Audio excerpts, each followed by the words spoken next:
Hey guys, welcome to MSV channel. நான் உங்கள் விஸ்வநாதன்.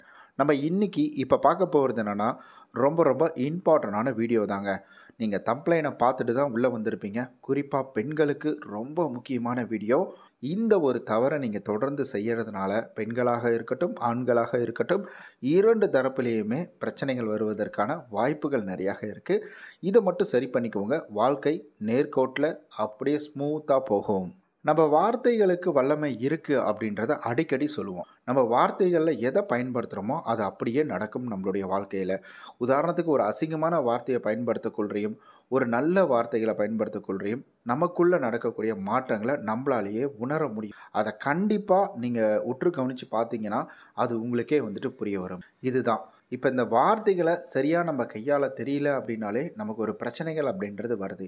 அப்போ நம்முடைய பிரச்சனைகளை மற்றவர்களிடம் பகிர்ந்து கொள்வதே அது உங்களுக்கு ஒரு பிரச்சனையை கொண்டு கொடுக்கும். ஒரு உதாரணத்துக்கு சொல்லணும்னா, இப்போ உங்களுக்கு ஒரு வேலையில் ஒரு பிரச்சனை. அந்த வேலையில் இருக்கிற பிரச்சனையை நீங்கள் மற்றவங்க கிட்ட பகிர்ந்துக்கிறீங்க.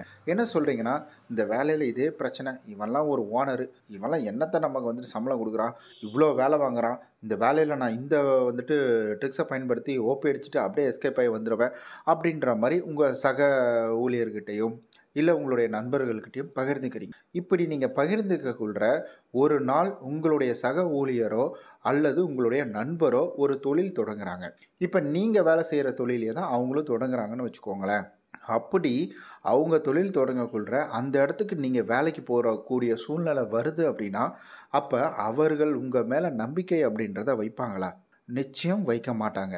அவங்க யோசிச்சு பார்ப்பாங்க, ஓ அன்னைக்கே இவன் சொன்னான், இவன் இந்த வேலையை செய்யக்குள்ள இப்படிலாம் ஓப்படிப்பான், இப்படியெல்லாம் வேலை செய்ய மாட்டான், இந்த மாதிரிலாம் ஓனரையும் சம்பளம் கொடுத்தபடியே திட்டுனா, இவன் நாளைக்கு நம்மளை பேச மாட்டானா, நம்மக்கிட்ட ஓப்பி அடிக்க மாட்டானா அப்படின்ற மாதிரி எண்ணங்கள் அப்படின்றது நிச்சயமாக அவர்களுடைய மனதிற்குள்ளே வருங்க.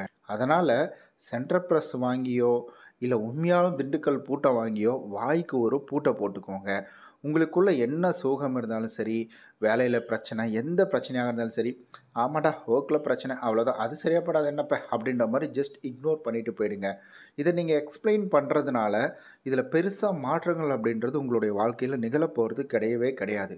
இதில் சிக்கல்கள் இன்டைரக்டாக வரும். நல்லா தெரிஞ்சுக்கோங்க, பட்டர்ஃப்ளை எஃபெக்ட் தான். இன்றைக்கு உங்களுக்கு இப்போ ஒரு பிரச்சனை வந்துட்டுருக்கு, இன்றைக்கு ஒரு பிரச்சனை உங்களுக்கு இருக்குது அப்படின்னா, இந்த பிரச்சனைக்கு நீங்கள் எப்போவோ விதை போட்டிருக்கீங்கன்னு தான் அர்த்தம். நல்லா யோசிச்சு பாருங்கள், மனசாட்சியை தொட்டு சொல்லுங்கள், நல்லா யோசிச்சு பாருங்கள். இன்றைக்கி நீங்கள் இருக்கக்கூடிய பிரச்சனைக்கு நீங்கள் காரணம் இல்லைன்னு மட்டும் நீங்கள் நல்லா யோசித்து மனசாட்சியை தொட்டு கமெண்டில் சொல்லுங்கள். இது என்ன செய்யும்னா, நம்ம ஒரு எமோஷனில் சொல்லக்கூடிய விஷயங்கள் அனைத்தும் நம்மளை எமோஷனே பட விடாமல் பண்ணி விட்ருங்க. அதுதான் இங்கே மிகப்பெரிய ஒரு நிதர்சனமான உண்மை அப்படின்றத நம்ம கண்டிப்பாக புரிஞ்சிக்கிட்டே ஆகணும்.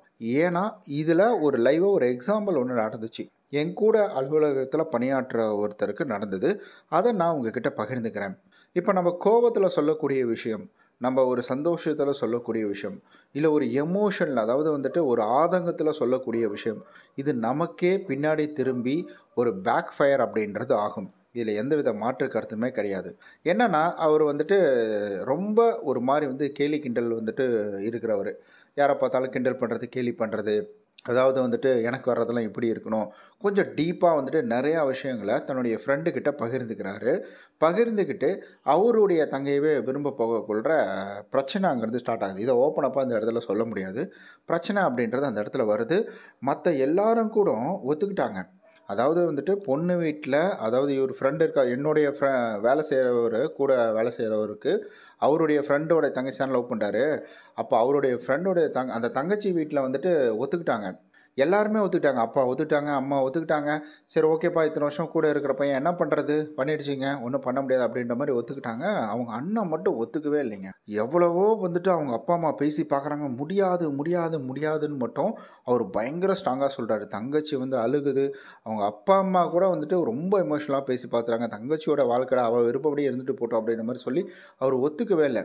நான் போய் அப்புறம் பேசினேன், என்னங்க உங்களுக்கு வழக்கம் போல் உங்களுக்கும் அந்த ஜாதி இருக்கா அப்படின்ற மாதிரி கேட்டேன்.